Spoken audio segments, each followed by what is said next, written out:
Hey guys, welcome back to my channel. This is Srishti. आज की video थोड़ी अलग वीडियो है। मैं इस वीडियो में कुछ ऐसे 5 हैबिट्स के बारे में डिस्कस करूंगी जो कि हर BHMS स्टूडेंट के पास होनी ही चाहिए।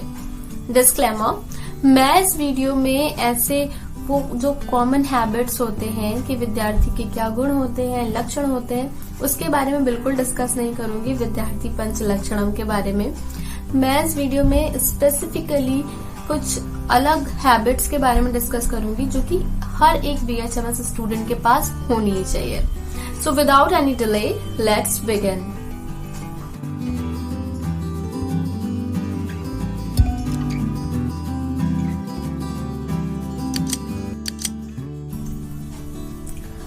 तो स्टूडेंट्स की जो हैबिट्स होती है, स्पेशली BHMS स्टूडेंट की जो हैबिट है, उसमें सबसे पहली हैबिट जो है वो है join communities.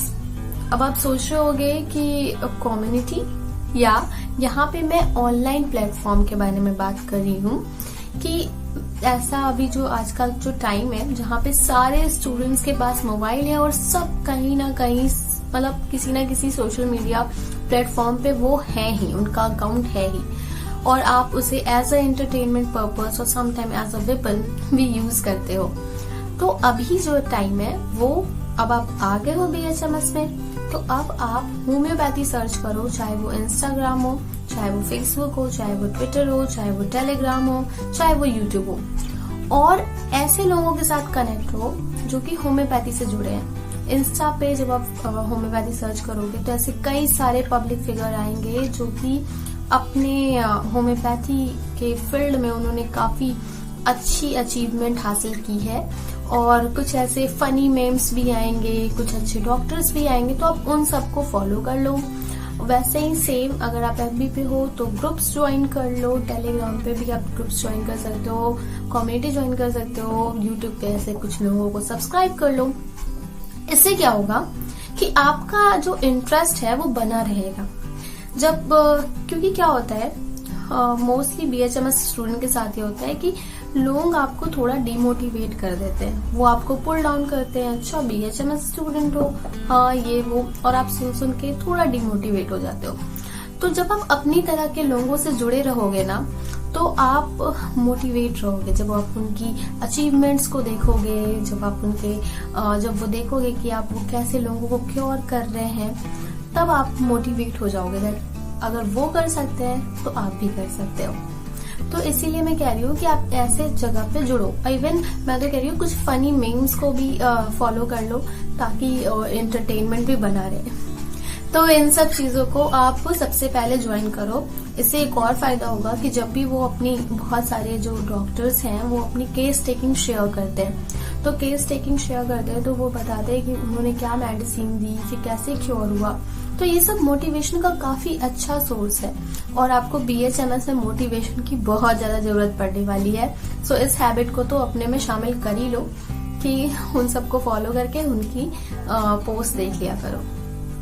Okay, so next habit जो है वो है कि आपको शर्माना बिल्कुल नहीं है। अब शर्माना नहीं है इसका मतलब कि जैसे मैंने खुद ही अपने क्लास में बहुत सारे लोगों को देखा था कि वो काफी इंट्रोवर्ट थे। अगर उनको कुछ नहीं भी समझ में आ रहा था तो वो प्रोफेसर से भी नहीं पूछते थे। प्रोफेसर तो दूर की बात है, वो अपने बैचमेट से भी नहीं पूछते थे। मे बी वो हेजिटेट करते होंगे, लेकिन आपको ये चीज को तो गिव अप करना पड़ेगा, क्योंकि आप यहाँ पे, मेडिकल ऐसा फील्ड है जहाँ पे आपको बुढ़ापे तक सीखते ही रहना है। तो अगर आप पूछोगे नहीं किसी से तो आप जानोगे कैसे? तो आप किसी से भी जान सकते हो। आप उस टाइम पे छोटा बड़ा ये सब मत सोचो। अगर आपको जहां से भी नॉलेज मिल रही है आप गेन कर लो। इवन अगर आप प्रोफेसर से क्वेश्चंस पूछोगे और मेडिसिन वगैरह, तो प्रोफेसर को भी लगेगा कि हाँ ये जो स्टूडेंट है वो इंटरेस्ट ले रहा है, तो वो आपको और अच्छे से बताएंगे। सो आप इस चीज को अपनी हैबिट में शामिल कर लो कि आप हमेशा क्वेश्चन अराइज करोगे जब भी आपको डाउट लगेगा, क्योंकि यही टाइम है सीखने का, और यहाँ पे आपको कोई कुछ नहीं कहेगा, सब बहुत अच्छे से सिखाएंगे। ओके, सो जो नेक्स्ट हैबिट है वो है थ्योरी को प्रैक्टिकल में भी कन्वर्ट करो। अब इसका मतलब क्या है? इसका मतलब ये है कि कई बार हम डीमोटिवेट हो जाते हैं, इसलिए क्योंकि हमें लगता है कि होम्योपैथी में क्या करियर है, मुझसे पेशेंट ठीक नहीं होंगे, होम्योपैथी मेडिसिन से शायद पेशेंट ठीक नहीं होते, अगर पेशेंट मुझसे ठीक नहीं होंगे तो मेरे पास पेशेंट आएंगे नहीं तो फिर आगे का करियर क्या होगा, कैसे क्लिनिक चलेगी, एंड ब्ला ब्ला ब्ला, बहुत सारी चीजें। तो इसका सबसे मेन काउज ये होता है कि आपको अपनी पैथी पे बिलीव ही नहीं है। तो सबसे पहले आप अपनी पैथी पे बिलीव करो। आप बिलीव कैसे करोगे? जब आप थ्योरी को प्रैक्टिकल में करोगे। मान लो कि आप फर्स्ट ईयर में हो, आपकी मेडिसिन नहीं पढ़ाई हो रही, फिर भी आप अगर आप बीमार हो रहे हो, अगर आपको सर्दी खांसी हो रही है, फैमिली में कोई बीमार हो रहा है, तो उनकी जो ट्रीटमेंट है वो होम्योपैथी से करो और अपने डॉक्टर से पूछ लो कि हाँ आपने कौन सी मेडिसिन दी, या प्रोफेसर से पूछो कि क्या मेडिसिन दे, वो कुछ सजेस्ट करेंगे। और फिर अगर वो क्योर होंगे तो आप देखोगे कि उस मेडिसिन का एक्शन क्या है। तो आपको इसी तरह से धीरे धीरे करके आपको कॉन्फिडेंस बूस्ट होगा, आपको उसमें बिलीव आएगा तो कॉन्फिडेंस आएगा, कॉन्फिडेंस आएगा तो आप कभी डिमोटिवेट होगे ही नहीं। सो थ्योरी को प्रैक्टिकल में कन्वर्ट करना सीखा। ओके, अब जो नेक्स्ट हैबिट है जिसके बारे में मैं डिस्कस कर रही हूँ वो है फिलॉसफी से रिलेटेड। फिलॉसफी से रिलेटेड मतलब कि मैं जानती हूँ कि फिलॉसफी सबसे बोरिंग सब्जेक्ट सबको लगता है, मुझे भी एक टाइम पे लगता था, जब मैं ये सोचती थी कि जब मुझे सिर्फ एग्जाम पास करना है और मैं इसलिए पढ़ती थी, या एक टाइम की बात है जब मैं भी ऐसा हुआ करती थी, मोस्टली लोग होते हैं। लेकिन जब आप फिलॉसफी को क्योंकि इंटरेस्ट लेके पढ़ोगे और सोचोगे कि इसका मेरी रियल लाइफ में क्या यूज है ना, तब वो चीज इंटरेस्टिंग लगने लगेगी।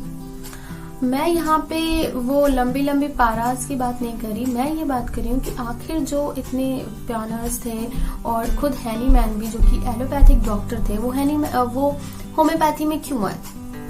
ऐसा उनकी लाइफ में क्या हुआ कि वो होम्योपैथी में आ गए, या फिर और भी जो ग्रेट पर्सनालिटीज है लाइक कैंट, एलन, ये सब क्यों आए होम्योपैथी में? आखिर उनकी लाइफ में ऐसा क्या हुआ? तो उनकी जब आप लाइफ स्टोरी पढ़ोगे ना तब आपको पता चलेगा कि क्या पावर थी, कैसे उनको होम्योपैथी में बिलीव हुआ। तो जब आप जब उनसे आप मोटिवेशन लोगे ना, जो कि हमारे सिलेबस में ही इंक्लूड है, तब आप कभी डिमोटिवेट नहीं होगे। और मैं स्पेशली जो हैबिट्स बता रही हूँ ना, ये हैबिट्स इसलिए आपके लिए जरूरी है क्योंकि आप कई बार डिमोटिवेट होगे। अगर आप ये सारी हैबिट आप में होगी तो आप डिमोटिवेट नहीं होगे। सो इन सारी हैबिट्स की जरूरत आपको इसलिए भी है। ओके, सो फिलॉसफी को इंटरेस्ट लेके पढ़ो, अगर वो नहीं पढ़ा तो एटलीस्ट उनकी लाइफ को तो जरूर पढ़ो कि उनके लाइफ में ऐसा क्या हुआ था, कैसे उनको होम्योपैथी पे बिलीव जागा। ओके, तो जो लास्ट हैबिट जिसके बारे में मैं डिस्कस कर रही हूँ वो है कि ज्वाइन सेमिनार्स एंड वेबिनार्स।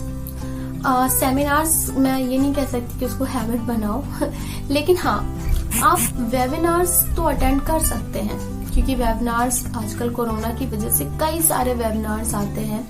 मैं ये नहीं कह रही कि आप पूरी स्टडीज छोड़ के आप वेबिनार्स ही अटेंड करते रहो, बट हाँ, जब आपको टाइम मिले तब आप वेबिनार अटेंड करो। इससे क्या होगा कि उसमें बहुत सारे डॉक्टर्स आते हैं जो कि अपनी एक्सपीरियंसेस को शेयर करते हैं। कुछ 1-आधा घंटा जो भी उनको टाइम मिलता है उसमें वो अपने लाइफ की एक्सपीरियंस को शेयर कर देते हैं। अब आप खुद सोचो, इतनी छोटी सी उम्र में जब आपको बिल्कुल भी एक्सपीरियंस नहीं है, तब आप दूसरों की एक्सपीरियंस ले रहे हो, तो आप में एक्सपीरियंस आ रही है। जरूरी नहीं है कि हम एक्सपीरियंस खुद ही प्रैक्टिस करके या खुद ही गलती करके ले, हम दूसरे के एक्सपीरियंस से भी एक्सपीरियंस ले सकते हैं। यही स्मार्ट वर्क है। ओके, सो आप उनके एक्सपीरियंस को जानो कि कैसे उन्होंने ट्रीट किया। ये आपकी आगे चल के जब आप क्लिनिक खोलोगे, जब आप पेशेंट को ट्रीट करोगे, तब आपको हेल्पफुल होगी। और हो सके तो फिजिकल सेमिनार्स में भी जरूर ज्वाइन करो, क्योंकि वहाँ का एनवायरनमेंट ही अलग होता है। वहाँ पे आप कई सारे लोगों से मिलोगे और क्वेश्चन आंसर भी राउंड कभी कभी चलता है, तो आप उसको भी अटेंड कर सकते हो। लेकिन हाँ, एक चीज ध्यान रखना कि जो भी सेमिनार अटेंड कर रहे हो या वेबिनार, वो आपसे थोड़ा रिलेटेबल हो, एकदम बियॉन्ड द अगर आपको कुछ समझ ही में नहीं आ रहा तो फिर फायदा नहीं है ना सेमिनार्स या वेबिनार्स अटेंड करने का।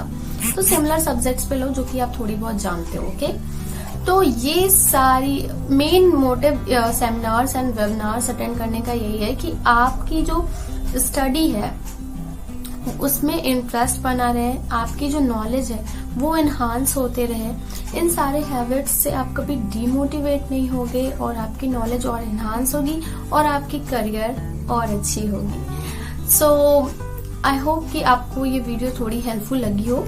अगर आपको मेरी वीडियो हेल्पफुल लगी हो then please like, share and subscribe to my channel. और अगर कोई भी डाउट है या फिर कोई ऐसा क्वेश्चन है कि नेक्स्ट वीडियो किस टॉपिक पे आप चाहते हो तो वो भी कमेंट डाउन कर दो, मैं कोशिश करूंगी बनाने की। See you in my next video, till then bye bye, take care, thank you.